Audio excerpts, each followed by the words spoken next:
Welcome to another episode of our podcast series, the Race, Culture, and the Church. Race, Culture, and the Church.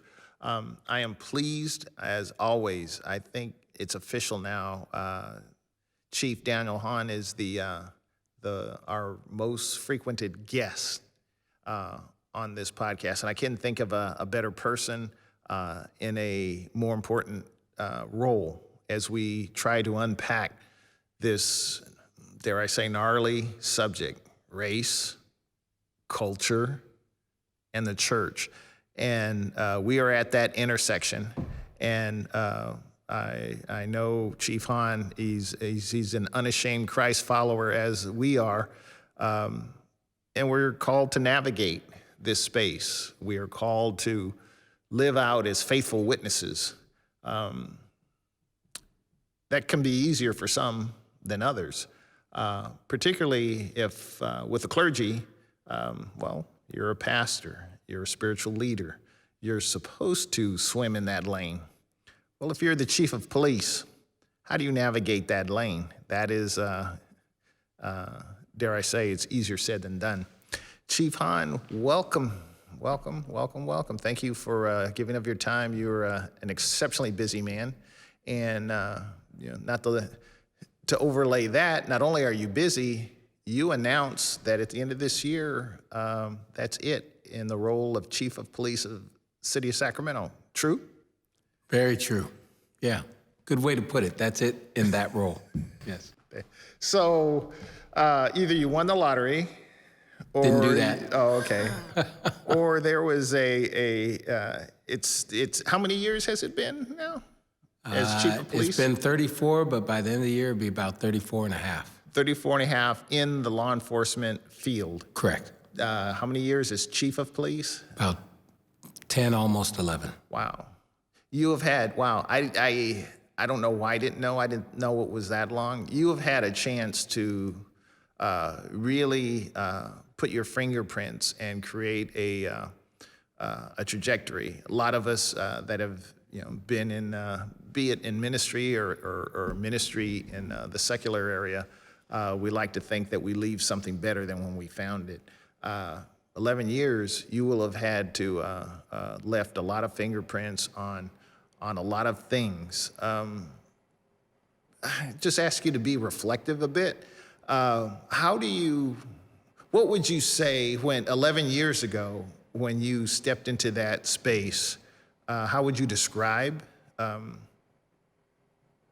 the issues of race and culture in the city of Sacramento with respect to law enforcement, with respect to Sacramento Police Department?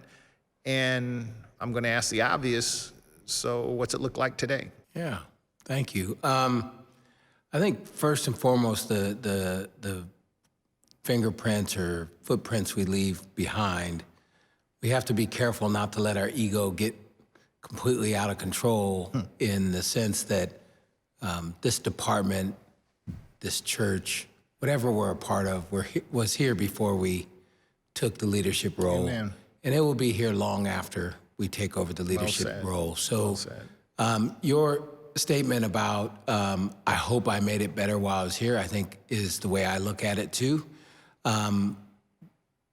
But not like stuff's gonna fall apart because I leave. Change is good. New voices is good. As long as they're rowing in the same direction to make it better for all people. So 11 years ago, or 2011, I should say, when I first became police chief, it was actually in Roseville. And so I left Sacramento to go be police chief in Roseville. And I guess I would say my kind of feelings at the time was I was scared to death. I did not think I was ready to be police chief. There was a city manager there that I now happily call my friend, but he believed in me. He thought I could. I did not think I was ready to be police chief. And I was going to a city that I wasn't familiar at all with. And I've always lived in a place that I'm very familiar. I've lived in Sacramento my whole life, so I feel very comfortable in Sacramento. I was going to a city that I knew nothing about. I'd probably been to 3 or 4 times in my entire life, even though it's just a couple miles up the freeway. I was the first black police chief, but I was also the first black police officer ever in Roseville. Wow. And Roseville had about a 1% African-American population at the time. So I had my doubts how that was gonna go, how I was gonna be accepted. And I come to find out Roseville is also a very connected city, meaning one of the bits of advice I got from one of the council members at the time was, everybody knows everybody here in Roseville, so be careful what you say to one person. Gotcha. And that is very true. And so I thought, how are they gonna accept me? Like, I'm not from here, I don't know anybody here. So I would say that was, I was scared. But a couple of my mentors talked me into telling me literally, they said I was stupid if I didn't take that job. But then I just thought, like, my mom would say, you know, go with your heart, and if you think that's where you belong, go there. And so I did. Now, coming back to Sacramento in 2017 as police chief, much different feeling. I felt this is where I belonged. I felt like I was coming back to where I belonged, and like I had to follow that. Home And so, field advantage, so to speak. yeah, so I wasn't scared at all. I felt comfortable coming home. And my mom was even quoted, she was quoted in the paper, but she said this to me on the phone when I called her, is who could wish this upon anybody, the job of police chief, in a world of dingbats and angels?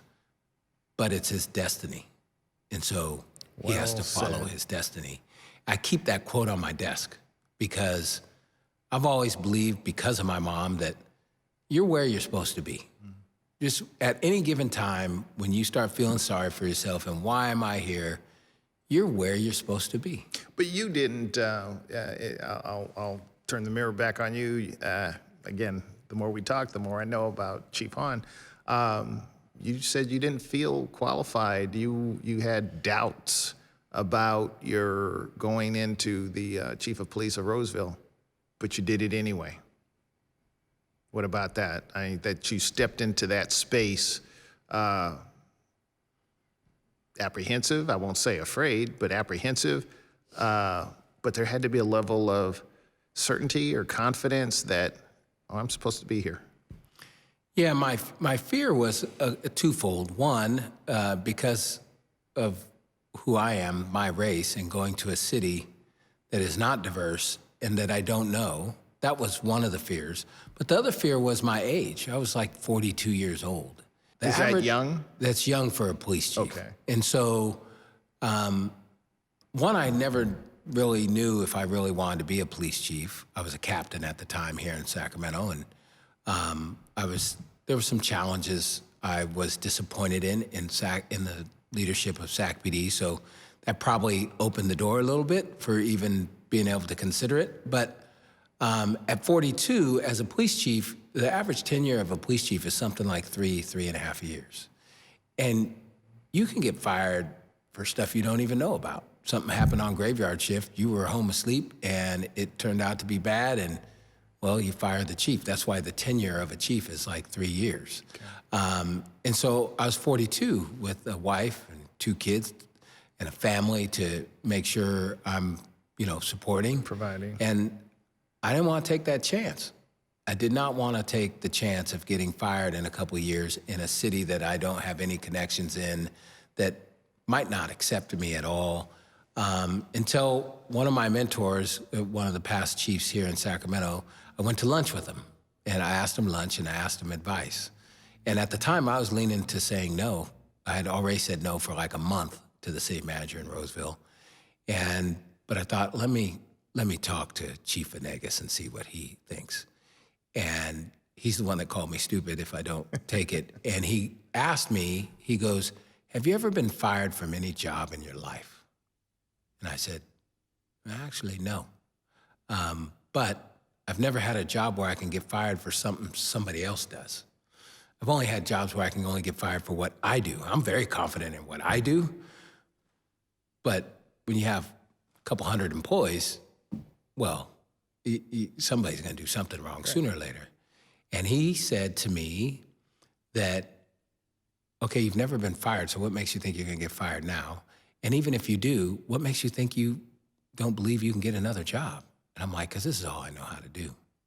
And he goes, well, first of all, you're wrong on that. Second of all, you can get another job doing this. And I'm like, yeah, but I don't think so. And then he said, and my other one was, I don't know if I can be as dedicated in a city, an unknown city, as I am to my city. And I don't think I want to leave Sacramento. Like, I never thought about leaving Sacramento. And he said to me, you'll have a chance to come back if you want. You go there for a couple of years. City manager wants you. That's very unusual. You do a couple of years ago there, you will have a chance to come back. And at the time, I didn't believe that because Sacramento doesn't go outside for police chiefs. And that was part of my decision. Like, once I leave, I'm gone forever. But he was right. Sacramento came calling 6.5 years later. So Chief Venegas, he took all of my lines. I would have asked literally every response you gave. That would have been my comeback. I want to ask you. So you navigated that. You left of your own accord. Nobody asked you to leave. You came. So it had to be somewhat bittersweet, I guess. You know, leaving a place that extended that opportunity to you. Characterize how you came to view, if at all different, both the folks that you worked for. I'm talking about the council people, the city manager in Roseville, and also the community of Roseville. Did you see a metamorphosis of yourself in being in relationship with the managers and with the community at large? Yeah, I think leadership-wise, I learned a lot in Roseville. I don't think I'd be police chief here right now. Matter of fact, I'm pretty sure I would not be police chief here in Sacramento had I not gone to Roseville. Interesting. Not only because of what I learned, but just because of the way the process works.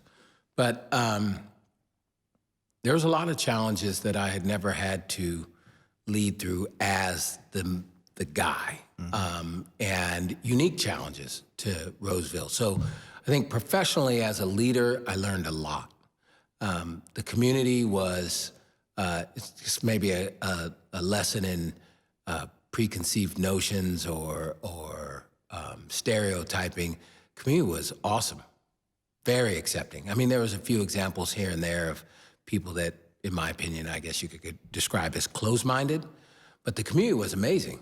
I was always surprised at how this non-diverse community that's pretty well-connected within itself was so accepting of me and my ideas and those sort of things. The leadership of the city was amazing. I've been so lucky. The city manager that hired me there, I consider a good close friend. He left, and the city manager that took over was extremely supportive of me. And then I come back to Howard Chan, which in my opinion is the best city manager the city's ever had. So I've been extremely lucky when it comes to my bosses. But I just think it was a good experience for me and a good challenge for me to step outside of my comfort zone. And I guess, you know, as I was going there, I kind of just looked myself in the mirror and go, are you a punk? Like, you can't handle it? Somebody else has been chief there before. Why can't you do it? And I don't think I've ever been accused of, at least outwardly, not having confidence in myself. Yeah. But there was some really, really challenging times in Roseville, but I'm very grateful for the other department heads, the city manager, the council. But it is very different. Very, very, almost overly supportive of law enforcement in Roseville. Probably not progressive in many areas as we are here in Sacramento. Mm-hmm. And I think part of the reason for that is Roseville's always traditionally been a city with a lot of money, not as much now as they used to have, low crime, and a relatively homogeneous community. Population, yeah. That makes things easier. As opposed to Sacramento, who has not been overly wealthy, is extremely diverse community with extremely diverse neighborhoods in terms of wealthy versus impoverished, racially diverse, philosophically diverse. That leads to greatness, but it also has a lot of challenges. Mm-hmm. So if you could, gosh, it'd be hugely unfair. What's that got to do with anything I typically say or do here? What would you consider? And I think I'm going someplace with this because, again, race, culture, and the church. One of the things that I continue to emphasize is in order to advance the ball on the team you're on, you have to be familiar with not only the playbook, but the players. And I think that really works with a lot of, in sports with football teams. Football in particular, baseball tends to be a little more singular, but football, it's like I'm dependent on if I'm the center, I'm dependent on the guard or the tackle or the tight end, or I need you to be with me. So I say all that to say, let's just move back to Sacramento. What has been the greatest obstacles in terms of community, in terms of creating that familiarity with players and the playbook, but the players? What do you think has been the greatest challenge, or maybe two? I don't know, but what is, boy? And you ticked off the list: social, economic, racial, geographic diversity.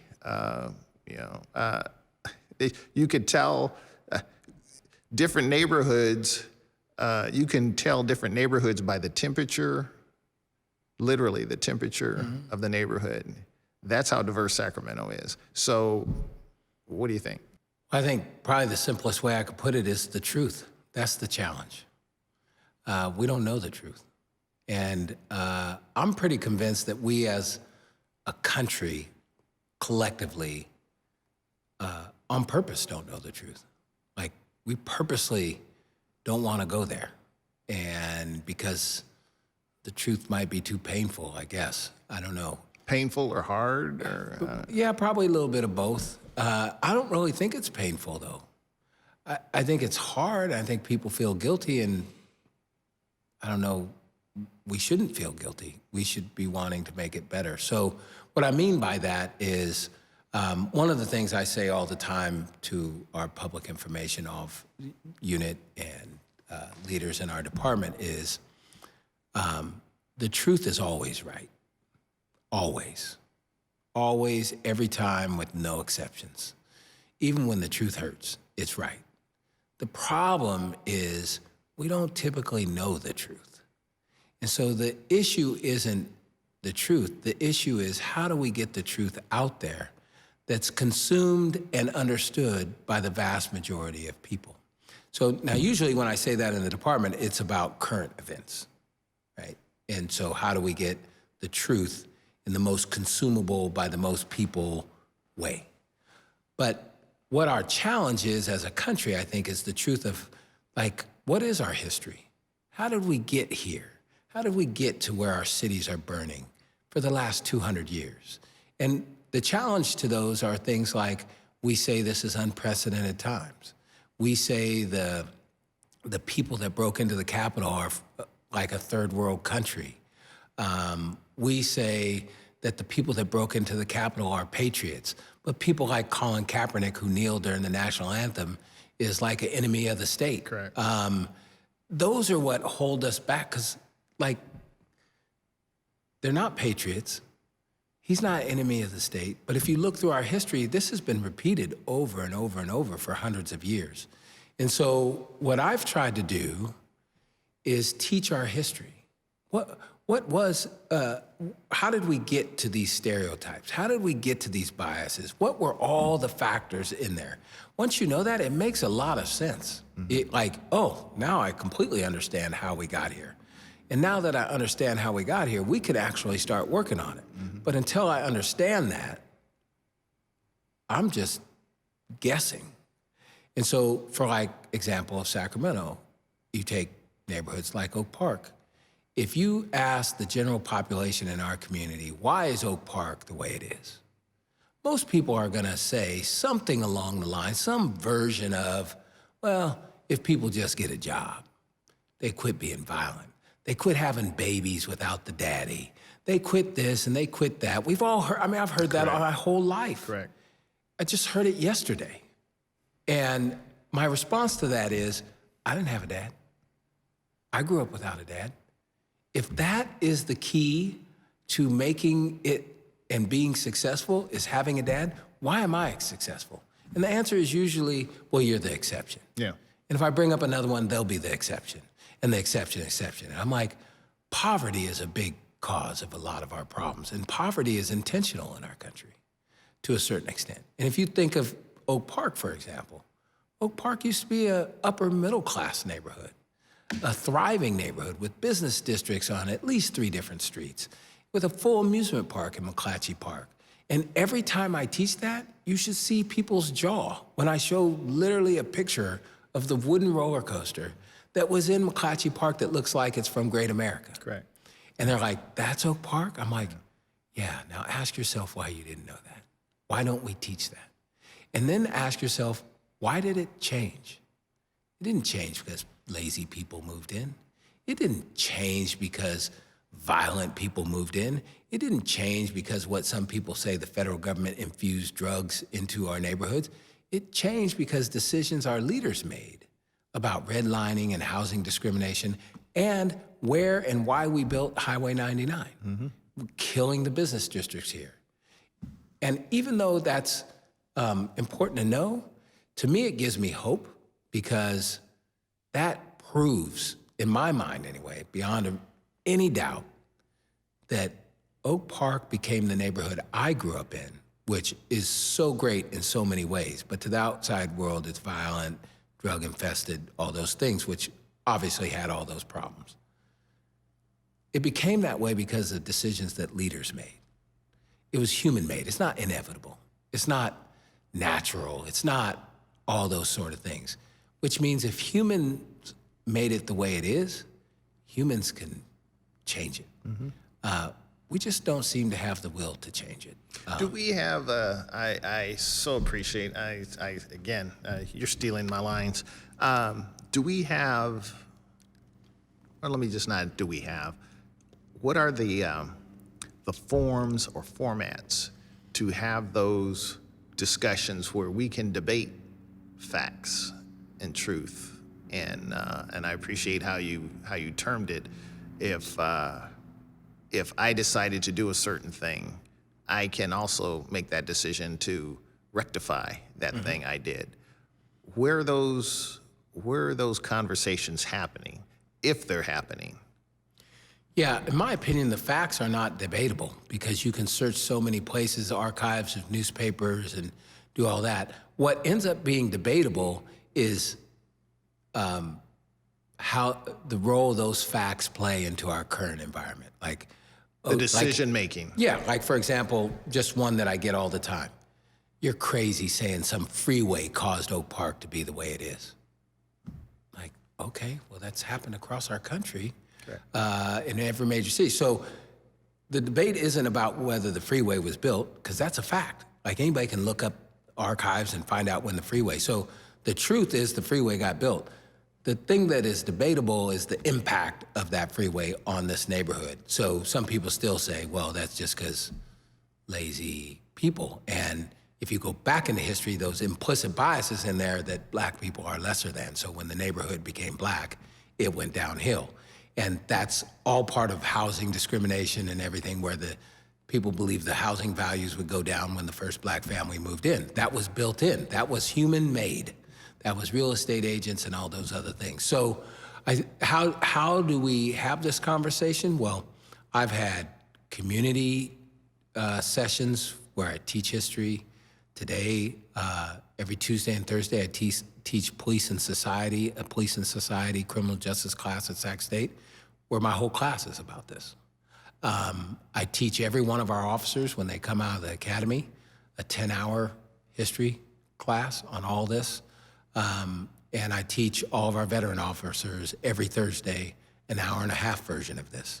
And I'm a firm believer that, if you think back to school and you think back maybe a hard class like a calculus or a math class, and you think of the things that you can remember today are the things that got repeated over and over and over from class to class. I think about my college degree in business at Sac State. The things I remember from class are few, first of all. Join the club. But the things I remember are the ones that every one of my business class talked about this. Things like, if you make a mistake in business, own up to it, admit it, and say what you're doing to make sure that it doesn't happen again. Don't try to hide it. You will only make it worse. Every one of my business classes said stuff like that. Are you suggesting a bottom-up approach to the transformation? I hear all the President's Men, Deep Throat, the character that was Deep Throat. Follow the money. Follow the money. Yeah.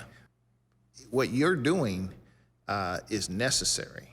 It's, dare I say, it sets the foundation for change to come. But the, if I can use an analogy, it's like filling up the bathtub, but somebody has got to be the one to either unstop it and like, okay, we're gonna let that flow out now. And who is who or whom or what agency or gets us there, dare I say, there almost needs to be a truth and reconciliation conference, if you will, that will advance the ball. Because right now it's like, okay, well, we agree. Well, that was pretty tough. That happened in the 50s and 60s when the freeway went in. But it's let's just continue to pop popcorn and watch the next episode of whatever sitcom's on. And and that's why I tie it to current day. So when you think about where do we, and we'll just use Sacramento as an example, but this is happening all over the country. Where do we put our investment in? Where do we put our big investment? It's not here. It's not in Oak Park. It's not in Del Paso Heights. It's not in Meadowview. It's communities like North Natomas that are already a middle to upper middle class neighborhood. So whether it's aquatic centers or zoos, back when Larry Carr was on the council, he said, if we're gonna move the zoo, why don't we consider Bing Maloney Golf Course as the new zoo that brings in thousands and thousands of people every year that are gonna have to eat, maybe get a hotel, do all that lifts all boats of Meadowview, like help lift Meadowview. Correct. And it died almost immediately. And so instead, our communities fight over like 20 different community-based organizations fighting over $1 million, while $40 and $50 million is just freely being given to play. I know just as much as anybody does in terms of like things, for example, like sports. My daughters play sports, so we'll go to Denver to a volleyball tournament where there's like 1,000 volleyball teams that have 16 people on each team, which is kids and parents. They all have to stay in a hotel. Spending they all a have lot to of money. eat at a restaurant. Yeah. They all have to go shopping, all those things. So it's lifting up a community. And guess what we took out of Del Paso Heights and Meadowview?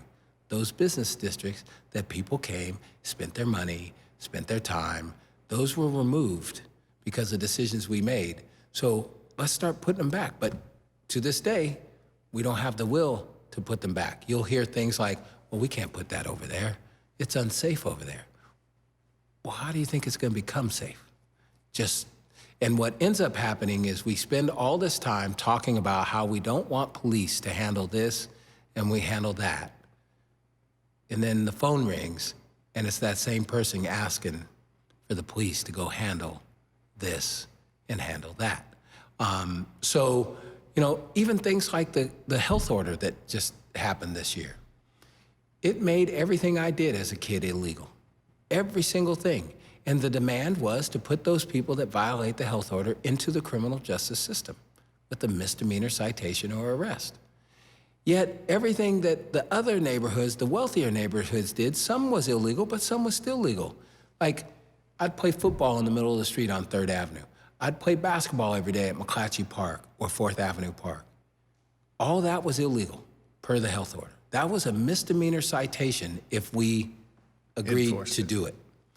In the summertime, we would come over to Sac High, pay like $1, and be able to swim all day, like a community pool, the Sac High pool. And there was a McClatchy pool too. I didn't usually go to McClatchy, I always went to Sac. That's illegal, can't be open. None of the community pools could be open. So every single thing I did as a kid, and all my friends did, was illegal per the health order. Yet you could still go hiking in the foothills. I never did that. You could still go swimming in your own pool.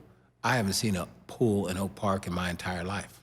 A personal pool in somebody's backyard. None of my friends have. I've yet to see one.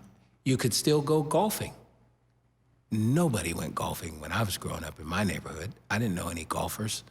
So then I get demanded from all sorts of important high-level governmental positions to send officers to go cite people that weren't wearing a mask, standing 6 feet apart, too crowded together, in the park, all these things that I said no to every single time.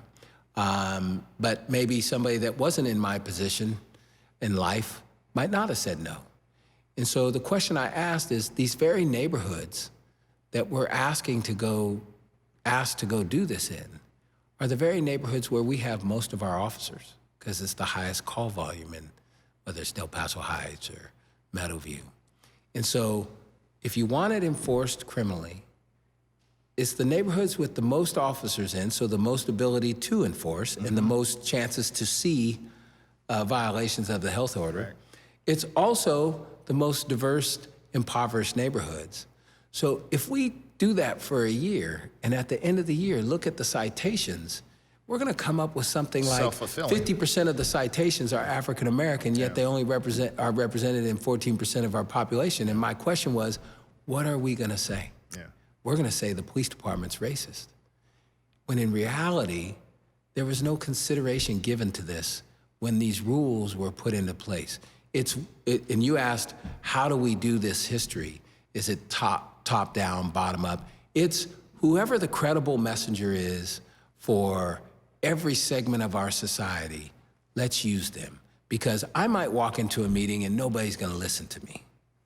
I doubt that happens. Well, yeah. I mean, every community has credible messengers. Absolutely. And so those, it could be a line level guy, it could be some really high up person. Those are the people that need to, and to me, it starts with our history. It starts with the truth about how we got here.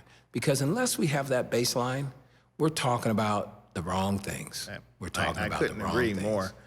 I'm running out of time, so here's the commitment I need from Chief Hahn. I don't care if you have the title chief. It's kind of like if you've been president, you're always going to be president. If you're chief, you're always going to be chief.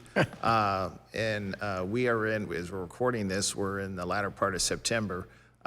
Love to get you back here to speak more as you draw closer to the end time in this role.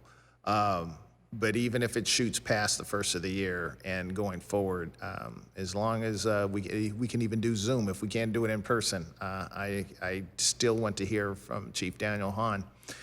But I want to end with this and give you the last opportunity to really, reflect on your time as chief.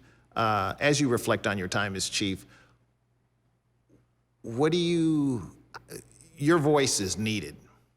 And I could joke and not joke and say, okay, so which political office should I pencil your name in? Well, yeah, you say that. You keep saying that. Tell God what your plans are and to see what happens. But you're speaking for the community, to the community, for a generation. Your voice is if not unique, it is one that's not often heard. And I'm glad we spoke about what we did from a say a worldview, but a perspective that transcends race, culture, economic groups. Sometimes we can be too close to a situation to realize who we are. It's like, oh, that's just Daniel, Dan. He's my buddy, or what? It's like, no, I'm Chief Daniel Hahn. This is my resume. This is what God has allowed me to go through, the good, the bad, and the ugly, for such a time as this, as someone would suggest biblically. So, as we end this time, what do you, in your reflecting on your tenure, where are you going? What do you, where, at least if not the destination, what's the direction you see yourself going? I really think I'm going in the same direction I've been, sometimes not intentionally, hopefully more times intentionally, that I've been going my entire life. So I've always thought that I have a unique history and perspective in life for this job. So as a Black man, as somebody that grew up in Oak Park, who's somebody whose life was saved by my mom and dad when I was 3 months old, adopted, who are both white from rural farming communities in other states, to adopt a Black child and be raised in Oak Park is proof that like these challenges that we have can be overcome with good heart and belief and all those things my mom had. To rise to be police chief in Sacramento after all the challenges I had as a kid, it gave me this unique perspective. Like, I know what people are talking about when they're in the Heights and talking about their life, because that was my life. I know what cops are talking about, because I've been a cop for 34 years. So I'm able to go in different worlds and have a little bit of trust in all those worlds and try to bring them together. And I've said repeatedly in interviews that I could not be, there's probably not too many things other than being my mother's son that I'm more proud of in my life than being Black. But I'm also extremely proud about being a police officer too. And you can be both of those. And too many times we're told you can't be both of those. And I'm living proof that I am. I love the Sacramento Police Department. I love the Sacramento community. And I can do both. So where I'm going in my future, I think I'm still on that same path. I will forever be trying to make my mom proud. I will forever try to finish, or there's probably never a finish, so just continue the work my mom did, which is just caring for whoever needs caring. So I'll be doing that in some form or fashion for the rest of my life. I am currently looking for a real job, something that I can have meaning in and is like a full-time job. I've got a few options I'm searching out and applying for, but none of them have been confirmed yet, so I don't know what I'll be doing, but I'm not going anywhere. I'm gonna be here in Sacramento, so whether it's through my official job or through my outside of job, I'm gonna continue to do these sort of things we've talked about today. Try to bring people together, try to show people that, instead of dividing, coming together is where we are. As a matter of fact, I've been searching for a while, unlucky, so if anybody knows of anybody, that would be great, to have somebody that can help me, like ghostwriter type, write an autobiography where I really want to, at least in portions of it, chronicle what my mom did. And not just for me, but in this community, as like, I think our normal everyday life would say, she's like the most unlikely person to do what she did, yet she did it. And she changed so many lives, not just mine. And the truth about the challenges I've had in going to the places I've gone and how race plays into that, how all sorts of things play into that, because I think, again, the truth needs to be heard. And the truth, I think, can help people understand what is behind the challenges that have been so persistent for hundreds of years. And so we can stop saying that we're in unprecedented times or this has never happened before, because all that serves is to make us feel better. It's not the truth. There's been segments of our society that have been struggling for hundreds of years. And collectively, in my opinion, we don't seem to have enough care about that. And as long as we don't have enough care, they're going to continue to struggle. And as long as segments of our society struggle, it's going to hold us back as a collective society, and we will not reach our potential. And it can eventually be very, well, it's already detrimental, but it could be even more detrimental to all of us. But we have to know the truth. And whether it's through school, high school, college, we're not taught the truth. We're not taught the whole truth. And so that's what I'll do. I mean, I've become fascinated with history over the last 4 or 5 years, and I'll continue to research it, and I'll continue to share what I learn with anybody that will listen, and hopefully that will make a change. And so that's my goal. So I don't know what I'll be doing for a job, but through job or outside of the job, I'll still be part of this community and trying to move us forward. Yeah, I'm smiling because I'm thinking of for those of us that, not you, but those of us that are old enough to remember the Campy Batman series. It's like, stay tuned. Yeah. Same bat time, Same bat channel. And I would suggest for our audience that we stay tuned. Let me just say on behalf of Sacramento, let me just say on behalf of Mark Meeks and City Church, I can't speak for Sacramento. I love the Sac PD, and they are a outstanding representation of the influence undoubtedly you have had, and they have been an absolute friend to me and to City Church and to our Oak Park community. There will be others that voice a different opinion. That's wonderful. That's fine. That's what's make the world go round. But they have stood by us and with us in countless community events. And that is an absolute reflection on its leadership.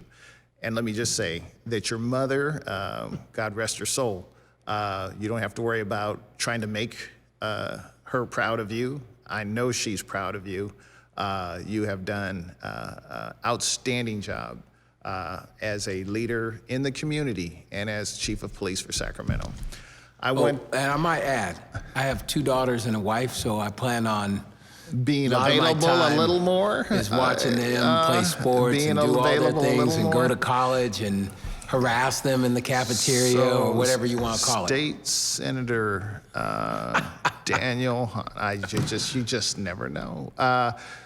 Thank you so much to the entire Hahn family for sharing their father, their husband, with the community. It is a very, it can at times be thankless, and it's a very difficult challenge. And thank them, thank you, thanks to our audience also. Thank you for being on this journey with us. I invite you, if you haven't seen the other podcasts, to go back to the beginning and watch our progression since a week after the killing of George Floyd up until now. We have a series of podcasts, and it's entitled Race, Culture, and the Church.